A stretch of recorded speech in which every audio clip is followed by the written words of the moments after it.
नमस्कार। मैं हूं आपका मार्गदर्शक मिश्रा।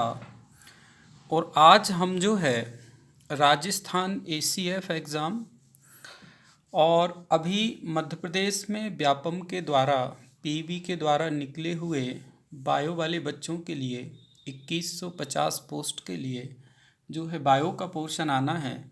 तो उस पर ये मेरा जो है फर्स्ट वीडियो मैं डाल रहा हूँ। और इस टाइप से छोटे छोटे बहुत सारे वीडियो पर मैं वीडियो बनाते हुए आपको मैं जानकारी दूंगा। चलिए तो स्टार्ट करते हैं। आज हमने जो चैप्टर लिया हुआ है वो हम डिस्कशन करने वाले हैं ब्लड के लिए। किस पर डिस्कशन करने वाले हैं? ब्लड पर। तो हम जानते हैं कि जो ब्लड है, पहला पॉइंट यहाँ का आएगा आपको कि ब्लड क्या है।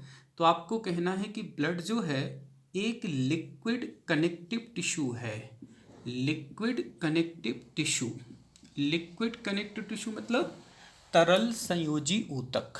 तो ब्लड जो है एक तरल संयोजी ऊतक है। पहला पॉइंट तो ये है। दूसरा पॉइंट आपको आएगा कि ब्लड का ओरिजिन क्या होता है। तो जो ब्लड है इसका ओरिजिन मीजोडर्म होता है। ब्लड का ओरिजिन मीजोडर्म होता है। क्या होगा? मीजोडर्म होगा। और ब्लड का निर्माण पूछा जाता है तो ब्लड के निर्माण की प्रोसेस को हीमोपोसिस कहते हैं। फॉर्मेशन ऑफ ब्लड बहुत इंपॉर्टेंट हीमोपोसिस कहलाता है। और जो ब्लड का अध्ययन है उसे हम कहते हैं हीमेटोलॉजी। हीमेटोलॉजी ब्लड का जो अध्ययन है वो हेमेटोलॉजी कहलाता है। ये 3-4 पॉइंट यहाँ के बहुत इंपॉर्टेंट हैं। ब्लड एक कनेक्टिव टिश्यू है। ब्लड का ओरिजिन मीजोडर्म है। ब्लड का फॉर्मेशन हीमोपोसिस कहलाता है। और जो ब्लड है इसका जो अध्ययन है वो हेमेटोलॉजी कहलाता है। अब हम बात करते हैं कि हमारे टोटल बॉडी वेट के ब्लड लगभग कितना होता है। तो जो हमारे बॉडी का वजन होता है ब्लड उसमें 7 से 8% ब्लड का भाग होता है। फिर जो है ब्लड का पीएच की बात करते हैं तो 7.35 से 7.5 होता है। और हम जानते हैं कि जब किसी का पीएच से 7 से ज़्यादा होता है तो वो क्षारीय होता है। तो जो ब्लड होता है हमारा वो क्या होगा?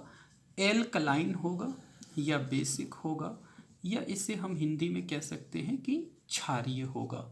तो जो ब्लड होता है वो कैसा होता है? क्षारीय होता है। इसको थोड़ा सा ध्यान रखिएगा। ब्लड कैसा होता है? क्षारीय होता है। इस पे थोड़ा सा ध्यान रखेंगे। फिर अगली हम बात करते हैं ब्लड पर। तो ही ब्लड पर ही एक और महत्वपूर्ण क्वेश्चन आता है। जो ब्लड है इस ब्लड में मुख्यतः 2 पार्ट होते हैं। कितने पार्ट होंगे ब्लड में? 2 पार्ट होते हैं। एक जो पार्ट है उसे हम कहते हैं प्लाज्मा और दूसरा जो पार्ट है उसे हम कहते हैं कार्पल। एक पार्ट प्लाज्मा होता है और दूसरा पार्ट होता है कार्पल। कार्पल को हिंदी में हम कणिकाएं कहते हैं। क्या कहते हैं? कणिकाएं कहते हैं।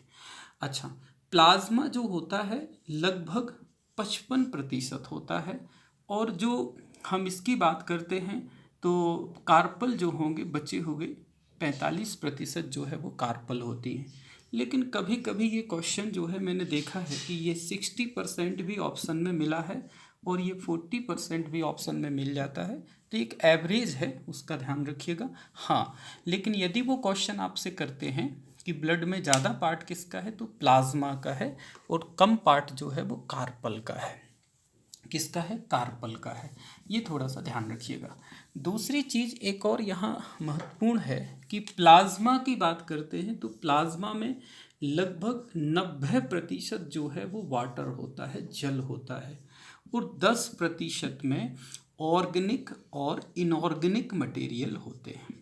ऑर्गेनिक और इनऑर्गेनिक मटेरियल होते हैं। प्लाज्मा में 90% जल है और 10% में कार्बनिक और अकार्बनिक पदार्थ होते हैं। एक पॉइंट यहाँ का और बड़ा मजबूत पॉइंट आता है कि यदि हम ऑर्गेनिक इनऑर्गेनिक में देखें तो 0.9% इसमें NaCl होता है, नमक होता है। ये ऑर्गेनिक इनऑर्गेनिक वाले पोर्शन में 10% में आ जाएगा। 0.9% जो है वो क्या होता है? नवक होता है, नवक का सिंबल सभी जानते हो, NaCl कहलाता है। दूसरी चीज है कि इसमें कार्पल कौन कौन सी होती हैं, तो ब्लड में 3 प्रकार की कार्पल होती हैं। ब्लड में 3 प्रकार की कार्पल होती हैं। एक होती है RBC, एक होती है WBC और एक होती है प्लेटलेट सेल। ये 3 होती हैं, RBC, WBC और प्लेटलेट सेल। RBC को जो है हम दूसरे नाम से जानते हैं, और RBC का जो नाम है इसे कहते हैं एरिथ्रोसाइट्स। एरिथ्रोसाइट्स, RBC का दूसरा नाम एरिथ्रोसाइट्स है। इसी प्रकार से WBC का जो दूसरा नाम है वो है ल्यूकोसाइट्स, ल्यूकोसाइट्स। और प्लेटलेट्स का भी दूसरा नाम है, इसको प्लेटलेट्स को एक तो स्पेंडल सेल भी कहते हैं, और इसे थ्राम्बोप्लास्ट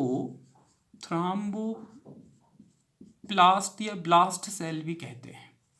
थ्राम्बोब्लास्ट या थ्राम्बोप्लास्ट सेल भी कहते हैं, ये ध्यान रखिएगा, बहुत इंपॉर्टेंट है।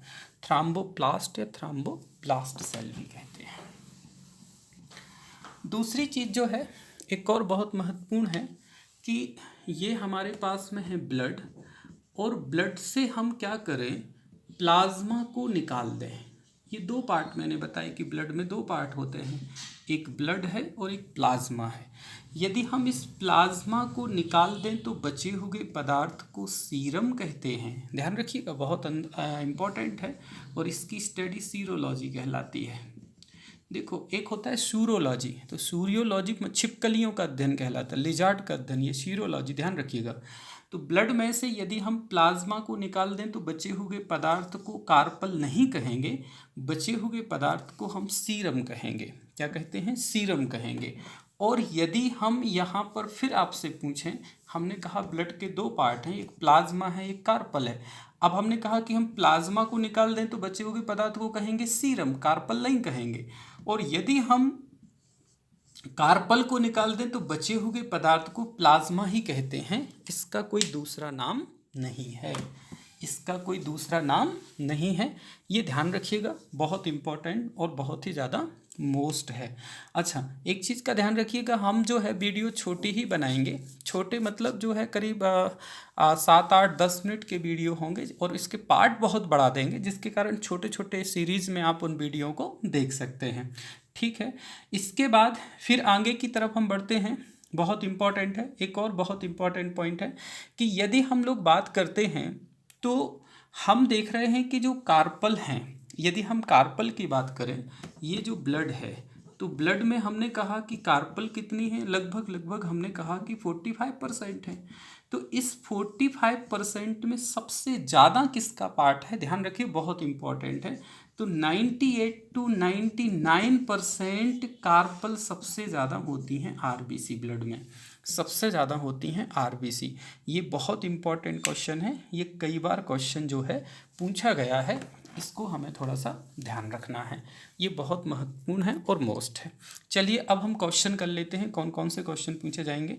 पहला क्वेश्चन आपसे पूछा जाएगा, फर्स्ट क्वेश्चन आपसे पूछा जाएगा कि ब्लड से हम कार्पल को निकाल दें तो क्या कहेंगे, तो प्लाज्मा कहेंगे। दूसरा क्वेश्चन, ब्लड में से हम कार्पल को निकाल दें तो सीरम कहेंगे। तीसरा क्वेश्चन, ब्लड का अध्ययन क्या कहलाएगा, तो हेमेटोलॉजी कहलाएगा। क्वेश्चन चौथा, ब्लड का pH कितना होता है, 7.35 से 7.5 होता है। अगला पॉइंट, ब्लड किस नेचर का होता है, तो एल्कलाइन नेचर का होता है। कैसा होता है, एल्कलाइन नेचर का होता है।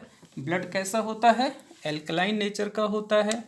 ब्लड का नेक्स्ट क्वेश्चन, ब्लड के फॉर्मेशन को क्या कहते हैं, तो हीमोपोसिस कहते हैं। अगला क्वेश्चन, ब्लड में 2 पार्ट कौन कौन से होते हैं, तो एक प्लाज्मा होता है, एक कार्पल होता है। एक प्लाज्मा होता है, एक कार्पल होता है। कार्पल में सबसे ज़्यादा परसेंटेज किसका होता है, RBC का। कितना होता है, 98 से लगभग 99% तक होता है। तो ये हमने ब्लड पर जो छोटे से कुछ पॉइंट हैं इन पर देखे। 1-2 क्वेश्चन और आ जाते हैं, देखें जरा। ब्लड टोटल बॉडी वेट का कितना होता है, 7 से 8% जो है टोटल बॉडी वेट के है। एक पॉइंट और है जो मैं वहाँ नहीं बता पाया था, यदि हम ब्लड की बात करें तो 5 to 7 लीटर ब्लड होता है, 5 से 7 लीटर ब्लड होता है हम लोगों में, एक एवरेज ब्लड है। लेकिन इतना ध्यान रखिए कि मेल में ज़्यादा होता है और फीमेल में ये रेशो थोड़ा सा कम होता है। तो ये क्वेश्चन पूछा जाता है एवरेज ब्लड कितना होता है, तो 5 से 7 लीटर जो है हम लोगों के शरीर में ब्लड होता है। एक क्वेश्चन और रखना चाहता हूँ, वो कहते हैं कि प्लाज्मा में वाटर कितना होता है, तो 90% होता है। दूसरा एक और क्वेश्चन रखना चाहते हैं, वो कहते हैं कि ब्लड में NaCl का क्या परसेंट होता है, तो 9% जो है वो NaCl होता है। क्या होता है, NaCl होता है, 9% NaCl होता है। ये फर्स्ट वीडियो है, इस टाइप से ब्लड पर भी बहुत डिटेल ले जाके करीब हम 10 वीडियो बनाएंगे छोटे छोटे से, तो वो पार्ट आपका क्लियर हो जाएगा। नमस्कार, जय हिंद, जय भारत।